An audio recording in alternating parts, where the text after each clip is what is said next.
रख हौसला वो मंजर भी आएगा, प्यासे के पास चलकर समंदर भी आएगा। कि रख हौसला वो मंजर भी आएगा, प्यासे के पास चलकर समंदर भी आएगा। और हार कर मत बैठे मंजिल के मुसाफिर, कि हार कर मत बैठे मंजिल के मुसाफिर, मंजिल भी मिलेगी और मिलने का मजा भी आएगा। हेलो फ्रेंड्स, कैसे हैं आप सभी? उम्मीद करते हैं आप सभी अच्छे होंगे। मैं हूं प्रियंका और आप देख रहे हैं प्रियंका नर्सिंग एकेडमी। दोस्तों, हमारे चैनल पे आपको जितने भी नर्सिंग से रिलेटेड इम्पॉर्टेंट क्वेश्चन होते हैं या फिर जो इम्पॉर्टेंट एमसीक्यू होते हैं, मोस्ट रिपीटेड होते हैं, वो सारे यहाँ पे मिलेंगे। यदि आप भी नर्सिंग की तैयारी कर रहे हैं या करने की बारे में सोच रहे हैं तो जुड़ जाइए हमारे साथ, क्योंकि हम जो है आपकी जो नर्सिंग की जर्नी है उसको आसान बना देंगे।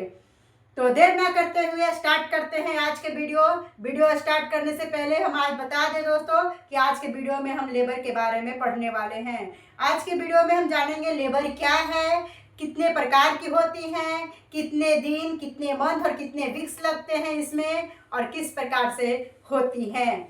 चलते हैं अपनी मंजिल की ओर। तो आज के वीडियो में जैसे हमने कहा लेबर के बारे में पढ़ने वाले हैं। तो लेबर क्या है दोस्तों?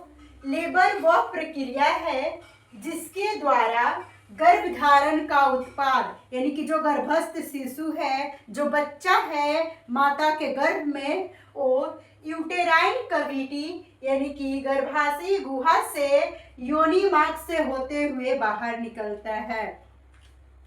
सिंपल लैंग्वेज में समझे तो जो गर्भस्थ शिशु है माता के गर्भ से योनि मार्ग से होते हुए जब बाहर निकलता है उसको हम लोग लेबर यानी कि प्रसव कहते हैं। कुछ बच्चों का सवाल होगा कि क्या डिलीवरी और लेबर दोनों एक ही चीज है? तो बिल्कुल नहीं, डिलीवरी और लेबर अलग अलग चीज होते हैं।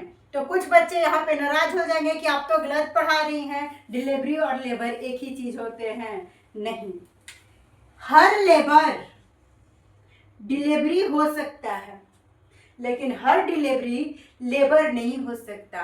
कैसे, आइए समझते हैं। लेबर क्या कहता है कि यूटेराइन कैविटी से योनि मार्ग से होते हुए गर्भस्थ शिशु बाहर निकलता है। और डिलीवरी में क्या होता है कि मदर के जो एब्डोमेन होते हैं वहाँ पे एक कट लगता है और वहाँ से बेबी को निकाल लिया जाता है। तो क्या वह गर्भाशय गुहा से होते हुए योनि के माध्यम से बाहर निकला? बिल्कुल नहीं। तो ये कहते हैं कि हर डिलीवरी लेबर हो सकता है लेकिन हर लेबर डिलीवरी हो सकता है लेकिन हर डिलीवरी लेबर नहीं हो सकता है। लेबर और डिलीवरी में यही अंतर है दोस्तों। तो नेक्स्ट हम लोग बढ़ते हैं कि प्रसव, यहाँ से क्वेश्चन आते हुए हैं नर्सिंग की एग्जाम में, या जो बीटीएससी एग्जाम लेता है, किसी प्रकार का जो नर्सिंग का एग्जाम है, या तो सेमेस्टर वाइज ले लीजिए, फाइनल ले लीजिए, या फिर गवर्नमेंट के लिए ले लीजिए। तो एग्जाम यहाँ से आते हैं। प्रसव का जो डेज है वो 280 यानी कि 280 दिन का होता है दोस्तों। दिन में अगर पूछे कोई कि प्रसव का कितना दिन होता है तो 280 दिन का होता है। अगर मंथ में पूछे तो 9 मंथ प्लस 7 डेज यानी कि 9 महीना 7 दिन, अगर कोई मंथ में पूछता है तब। अगर कोई वीक्स में पूछ दे तो 40 वीक्स। 40 वीक्स का जो है ये वीक्स में हो जाता है। तो हमने पढ़ लिया लेबर क्या है। लेबर और डिलीवरी अलग अलग होते हैं या एक ही होते हैं। और उसके बाद हमने जाना कि लेबर में जो डेज होते हैं वो कितने दिन के होते हैं, जो मंथ होते हैं वो कितने दिन के होते हैं, और जो वीक्स होते हैं वो कितने दिन के होते हैं। ये सब क्लियर है, मैं आगे बढ़ती हूँ। अब हम लोग जानेंगे दोस्तों कि जो लेबर है, जो प्रसव है, वो 2 टाइप के होते हैं। एक होता है नॉर्मल लेबर और एक होता है एबनॉर्मल लेबर। नॉर्मल लेबर और एबनॉर्मल लेबर अलग अलग क्यों है, किस आधार पे हैं? नॉर्मल लेबर है जो दोस्तों, इसको यूटेसिया के नाम से भी जाना जाता है, यूटेसिया। और एबनॉर्मल लेबर को डिस्टोसिया के नाम से भी जाना जाता है। यानी कि जो नॉर्मल लेबर है यूटेशिया के नाम से जाना जाएगा। यूटेशिया कहने का मतलब इसका दूसरा नाम हो गया, और एबनॉर्मल लेबर डिस्टोसिया के नाम से जाना जाएगा। प्रेजेंटेशन की बात कर ले, प्रेजेंटेशन का मतलब होता है कि जो माता के गर्भ है उसमें शिशु कैसे है। तो एक होता है, ये क्या होता है, नॉर्मल लेबर में जो प्रेजेंटेशन होता है वर्टेक्स होता है। वर्टेक्स जो प्रेजेंटेशन होते हैं उसमें कॉम्प्लिकेशन नहीं आते हैं, और जो एबनॉर्मल होता है वो वर्टेक्स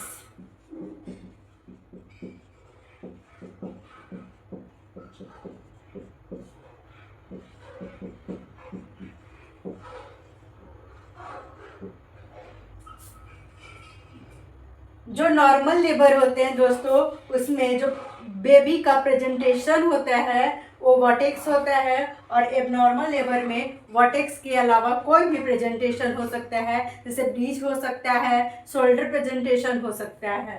आगे बढ़ते हैं कि जो नॉर्मल लेबर है उसको स्टार्ट करने में स्वतः स्टार्ट होगा, स्वतः लास्ट। यानी कि जो नॉर्मल लेबर है दोस्तों, उसको स्टार्ट करने के लिए बाहरी इंस्ट्रूमेंट की आवश्यकता नहीं होती है। यह स्वतः ही शुरू होता है और स्वतः ही समाप्त भी हो जाता है। लेकिन जो एबनॉर्मल लेबर है उसको शुरू करने के लिए आर्टिफिशियल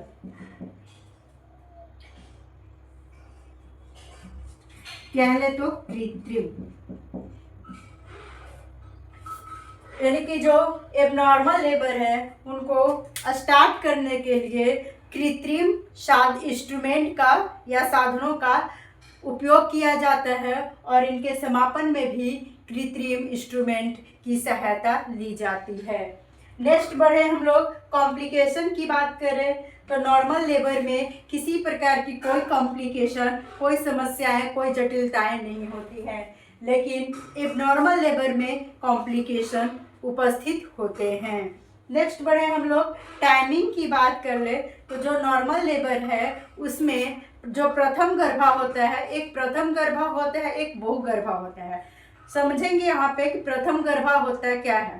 प्रथम गर्भा उसको बोलते हैं दोस्तों जब कोई मदर, जब कोई लेडी पहली बार गर्भ धारण करती है उसको प्रथम गर्भा बोलते हैं, और अगर कोई लेडी या मदर एक से अधिक बार गर्भ धारण करती है उसे बहुगर्भा बोलते हैं।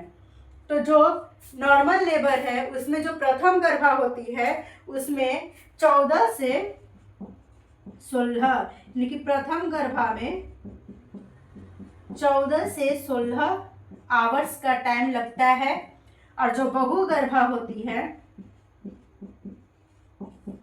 उसमें 8 से 10 आवर्स का टाइम लगता है। जो नॉर्मल लेबर होगा प्रथम गर्भा में 14 से 16 घंटे लगेंगे, और बहुगर्भा में यानी कि अगर एक से अधिक बार वो डिलीवरी करवा रही हैं, प्रेग्नेंट हुई हैं, तो उसमें 8 से 10 घंटा का समय लगता है। एबनॉर्मल का बात करें तो एबनॉर्मल में 18 से 20 घंटे से अधिक या फिर 2 घंटे से कम का भी समय लग सकता है। तो दोस्तों आज का था ये हमारा वीडियो। आई होप आप लोगों को पसंद आया होगा, कुछ सीखने को मिला होगा। अगर आपको पसंद आया हो तो एक लाइक करें, अपने दोस्तों के साथ शेयर करें, और अगर आप मेरे वीडियो पे पहली बार आए हैं तो जाकर चैनल को सब्सक्राइब कर ले और बेल आइकन क्लिक करना ना भूलें, ताकि हम जितने भी वीडियो अपलोड करें सबसे पहले उसका नोटिफिकेशन आप तक जाए और आप हमारे वीडियो का लाभ उठा सकें। तो दोस्तों तब तक के लिए बाय बाय, मिलेंगे नेक्स्ट वीडियो में नए टॉपिक के साथ।